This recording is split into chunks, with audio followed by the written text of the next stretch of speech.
Monasticismo medieval. Vou passar bem rapidamente aí. Todo o período anterior que nós vimos, monasticismo beneditino. Benedito escreveu a regra lá em 500 e alguma coisa, 520 ou 540, não me recordo bem. E todos os monges eram beneditinos, seguiam a regra.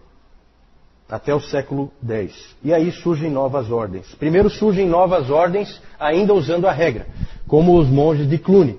Porque tem uma coisa interessante no monasticismo, ele sempre se deteriora.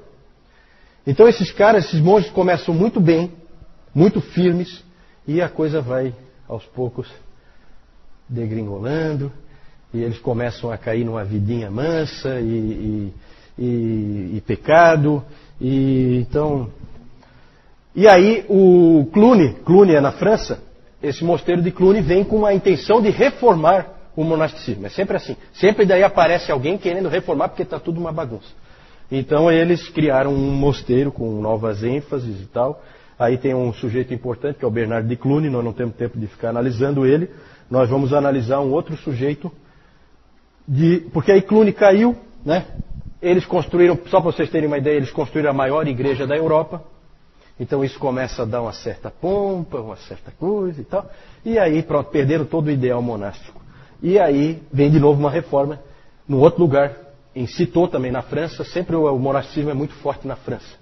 E em Citeaux, por isso que são cistercienses, não sei nem dizer direito isso aí. Os cistercienses, eles produziram um grande nome na sua ordem, que é esse sujeito aí, Bernardo de Claraval, ou Clairvaux, é o nome do mosteiro onde ele era o abade. Ele viveu de 1090 até 1153. É um dos maiores nomes da Idade Média. Às vezes ele é chamado de imperador não coroado. Tal a influência dele. O Justo Gonzalez, no livro dele, diz que a personalidade do Bernardo dominou o seu tempo. Completamente. O interessante é que um dos livros do Bernardo, eu até estava dando uma olhadinha nesse livro, porque tem traduzido, alguém traduziu aqui no Brasil, e tem na internet. E um dos livros do Bernardo foi Da Consideração, é o nome do livro. Esse livro ele escreveu para um dos seus monges, que ia ocupar uma função muito importante na igreja. Ele só ia ser o Papa. Só isso. Então um dos monges dele ia ser o Papa. Nos próximos dias ele ia se tornar o Papa. E ele então escreveu um livro com conselhos para esse monge, dizendo como que ele deveria ser como Papa. E é um livro muito interessante, eu li uns trechos assim. Ele enfatiza muito que era proibido exercer domínio e senhorio e que o foco todo tinha que ser de serviço, de amor. Era isso que ele ensinava para esse monge, que foi depois o Papa Eugênio, um dos Eugênios, não sei qual o número dele, não me lembro. O Martinho Lutero disse que... O Martinho Lutero é estranho, né? O Lutero também achou estranho esse tipo de conselho para um Papa, porque o Lutero disse que se todos os Papas... ele disse que todos os Papas deveriam conhecer esse livro de cor. E que se eles tivessem realmente lido esse livro, a igreja seria completamente diferente. Né? Então o Bernardo estava na direção certa. O Bernardo era um reformador, era um indivíduo que queria ver a igreja no caminho certo, num caminho sério, num caminho de seriedade. Né? Reformador nesse sentido. E às vezes ele parece como um puritano da Idade Média, porque ele tem frases como essa aqui: não devemos ficar quietos diante da corrupção da igreja. Melhor criar um escândalo do que abandonar a verdade. Melhor criar um escândalo do que abandonar a verdade. Depois apareceram alguns caras criando escândalo. Calvino, Lutero, Zwinglio, essa turma aí. Né? Exatamente seguindo o Bernardo. Né? Nós não vamos abandonar a verdade, nós vamos criar o escândalo. Então essa foi a ideia. Foi também um grande pregador. Ele também era um místico, mas um místico no melhor sentido da palavra. Né? Um outro místico no melhor sentido da palavra é A.W. Tozer. São místicos positivos, são místicos que eles buscam uma vida de oração mais próxima de Deus e tal. porque o misticismo é uma coisa um pouco perigosa. Você pode cair em caminhos meio estranhos, depois mais para frente nós vamos ver. Mas ele era um místico no sentido bom. E ele escreveu um livro, que é um livro muito interessante, muito válido para ler ainda hoje, que é o livro sobre o amor a Deus. Foi também um grande teólogo, escreveu um grande livro chamado Sobre a Graça e a Livre Escolha. Calvino elogiou muito esse livro. Porque esse é o primeiro, talvez finalmente, né, na história da igreja, surge um agostiniano. Né? Entre Agostinho e Thomas Bradwardine. Deve ter sido o único agostiniano de verdade que apareceu, né? Assim, forte, né, de peso. Claro que teve ali o Gottschalk e outros, mas esse aí é um de peso. Só que tem um detalhe, entre Agostinho e Thomas Bradwardine tem 900 anos. Então é interessante ele aparecer aí no meio, né? Isso. Não, na verdade ele vai tratar do assunto, né? O título, né, não é que ele está defendendo, ele vai tratar desse assunto, né? Eu não conheço o livro, não conheço o teor do livro, mas eu sei que o Calvino via com muito bons olhos esse livro aqui do Bernardo de Clairvaux, Bernardo de Claraval. Novas ordens no século XIII, passar bem rapidinho aqui. Nós falamos bastante dos beneditinos, mas no século XIII 2 outros movimentos aparecem. Os franciscanos, aí nós temos aí o Francisco, né? Tudo começa com o Francisco de Assis. Assis é uma cidade da Itália, tá? E o Francisco nasceu lá. Como é que era o nome do Francisco? Não, o nome dele não é Francisco. O nome dele não é Francisco. O nome dele é Giovanni de Bernardone. O nome dele é João. Na verdade, Francisco é um apelido, né? É o pequeno francês, Francesco, o pequeno francês, né? Na verdade, ele não era francês também. Então, umas coisas esquisitas. Ele era italiano. Então, não sei. Não me peço para explicar, porque tem umas coisas estranhas. Muito estranhas. Esse Francisco, ele não era um intelectual, ele é um indivíduo diferente, um personagem ímpar na história da igreja, um cara que não tem ninguém igual a ele, ele é completamente diferente, ele escreveu muito pouco, escreveu só um testamento. Os seus seguidores, quem viu aquele livro Irmão Sol, Irmã Lua, viu que ele andava com um monte de seguidores assim, e pobre, não tinha nada, não tinha onde cair morto. Ele gostava muito daquele texto que Jesus Cristo dizia que ele não tinha onde reclinar a cabeça, né? E ele procurava viver assim também. Eu não vou entrar em detalhes, né? Os seguidores dele. Ele era rico. Ele era filho de um comerciante. Isso. E ele foi deserdado, né? O pai dele tentou de todo jeito e tal. Aí o pai dele, não, então você não vai ficar com nada do que é meu. Aí pegou, tirou a roupa. E até a roupa, que era o pai que tinha... ele entendia que era do pai, né? E aí entregou até a roupa e saiu assim, maltrapilho, e viveu a vida inteira assim. Ele foi um pregador. Os seguidores dele escreveram um livro, As Pequenas Flores de São Francisco, e nesse livro tem muitas histórias meio enfeitadas assim, mas tem algum fundo de verdade, né? Uma história interessante é a história do lobo de Gúbio. Na cidade de Gúbio tinha um lobo lá que estava matando todos os animais dos camponeses e estava às vezes matando até pessoas. E ele então, chamaram o Francisco foi lá, e ele então, encontraram lá onde é que estava o lobo, e ele chegou lá perto de onde o lobo estava, e ele então pregou para o lobo. Porque ele pregava para os animais, esse Francisco. E ele então pregou para o lobo. E aí ele disse assim para o lobo, deixa eu ver se eu tenho aqui. Venha cá, irmão lobo, eu te ordeno em nome de Cristo que não faças mais nenhum mal a mim ou a qualquer outra pessoa. E aí diz que o lobo fechou a boca, que estava rosnando e coisa, e veio calmamente e deitou no pé do Francisco. Né? Tem essas histórias assim, aí a gente não sabe o quanto disso aí é verdade, né? Mas o Francisco é cheio das histórias. A vida de Francisco... né? Continua sendo, né? Mas não foi ele que inventou, não. Foram os seguidores dele. A vida de Francisco era uma vida de pobreza e de serviço. Tá? Pobreza e serviço. Ele se recusava a ter qualquer coisa. Uma discussão muito grande que teve entre os franciscanos é que era a seguinte: será que um franciscano pode ter uma Bíblia?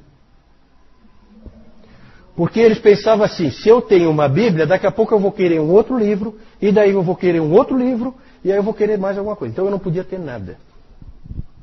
Né? Era a pobreza absoluta. Viu, Francisco? A Amélia, se o Francisco seguir o caminho, vai ser uma vida difícil, viu, Amélia? Vai ser uma vida sofrida. Pois é, de repente. Os franciscanos, na verdade, foram muito mais inovadores do que reformadores. Tá? Eles inventaram um negócio completamente novo. Ele apareceu no meio de uma igreja poderosa, rica, cheia de pompa, e disse que aquilo ali tudo não valia nada. Que o importante era amar a Deus e amar ao próximo. Era isso que ele pregava em todo lugar que ele ia. Depois nós vamos ver algumas coisas muito interessantes que esse cara fez. Ele é realmente um sujeito ímpar. Ele orou uma oração maravilhosa, que vocês devem conhecer, que é a oração de São Francisco. É realmente uma oração muito bonita, em que ele fala: Senhor, fazei de mim um instrumento de tua paz. E era isso mesmo que ele queria ser, um instrumento da paz de Deus. Sempre. A ordem criada por Francisco foi chamada de Ordem dos Irmãos Menores. Nós conhecemos como os franciscanos, mas não, o nome original é a Ordem dos Irmãos Menores, dos irmãos pequenos. Essa ordem ela passou por uma porção de controvérsias, principalmente sobre o quão pobres eles podem ser. Né? Porque era muito fácil um monge se corromper, porque as pessoas gostavam dos monges. Os monges cuidavam delas, cuidavam de tudo na vida delas. Né? A gente pensa muitas vezes o monge como um sujeito isolado. Eles não eram isolados. Eles cuidavam das pessoas, eles trabalhavam pelas pessoas, eles atendiam as pessoas. Isso fazia com que as pessoas dessem muitas coisas para eles. Né? E aí eles acabavam ficando ricos, né, com o tempo. Porque eles acabavam tendo muita coisa.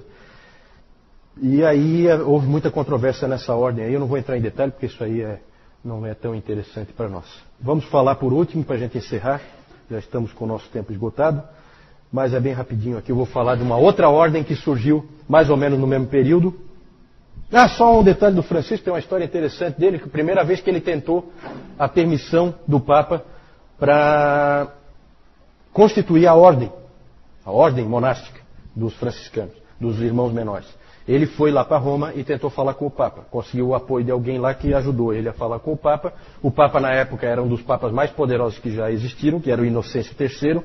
E o Francisco conseguiu falar com ele. E quando ele chegou, vestido com aquela roupa maltrapilha, todo sujo, diante do Inocêncio, com aquela sua pompa, né? O Inocêncio virou para ele e disse para ele assim: você parece mais um porco do que um ser humano. Vai ter com teus irmãos. Aí diz que o Francisco saiu, ele foi lá no meio dos porcos, ficou um tempo lá com os porcos e depois ele voltou. E aí ele disse para o Papa assim: eu já obedeci o que o senhor mandou eu fazer, agora o senhor pode me autorizar? Então, sujeito ímpar.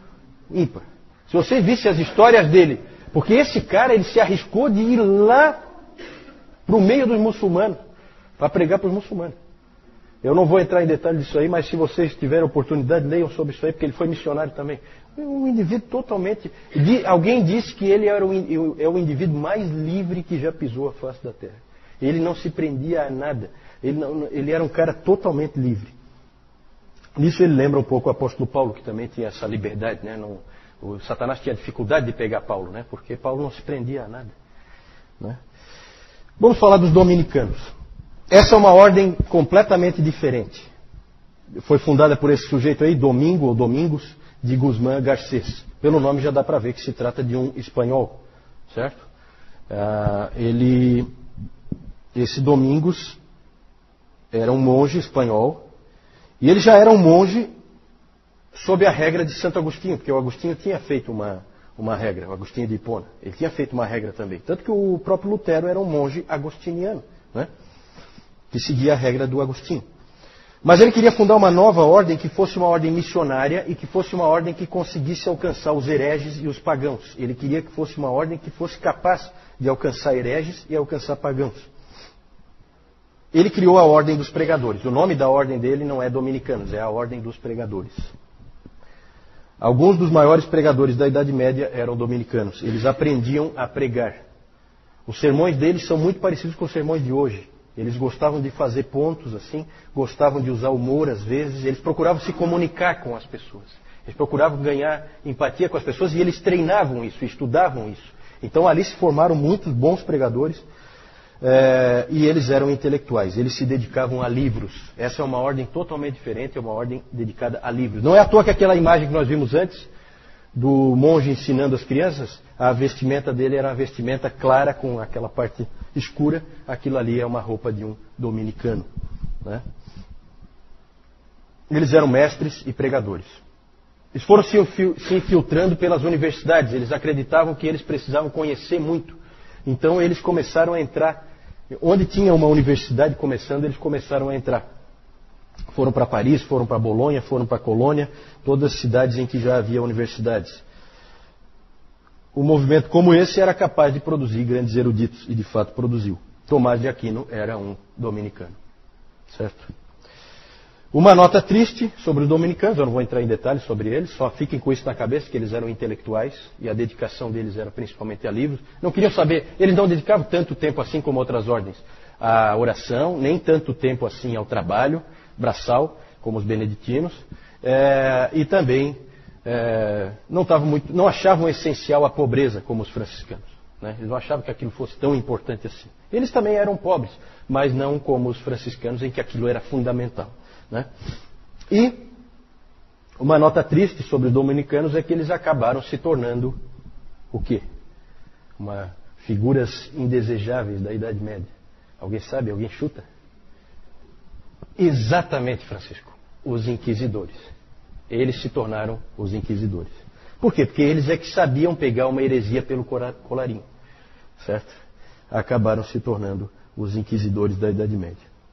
Eles eram sujeitos que eram especialistas em heresias e farejavam heresias. Mais tarde, eles criaram esquemas, planos, todo tipo de coisa para conseguir capturar uma heresia. Né? Questionários, tudo arranjado, pré-preparado. Né? Lá no filme que o João citou, né? O sujeito que chega lá é um dominicano, né? O que vem para investigar o que está acontecendo naquele mosteiro. Né? É um inquisidor, exatamente. Né? A roupa dele dá para ver certinho que é um dominicano. E o William de Baskerville, né? Era um franciscano. Né? Era um franciscano. O Sean Connery, né? Fazia o papel principal. Mais tarde, eles receberam o reforço, nós vamos falar mais para frente, de uma outra ordem. Os jesuítas. Essa também não é das... Né? O interessante, gente, é que se criou, eles passaram a ser conhecidos como os cães de guarda de Deus. Né? Como inquisidores e tal, os cães de guarda de Deus. Porque é um jogo com palavras. Isso é interessante. Domini Canus. Domini é Deus, Canus é cão. Então eles eram os cães de Deus. Dominicanos. Então se fazia esse tipo de jogada. Gente, alguma dúvida aí sobre o monasticismo medieval? Passei bem rapidinho, tá? Nós inclusive já estamos com o tempo estourado, mas foi bom a gente conseguir concluir.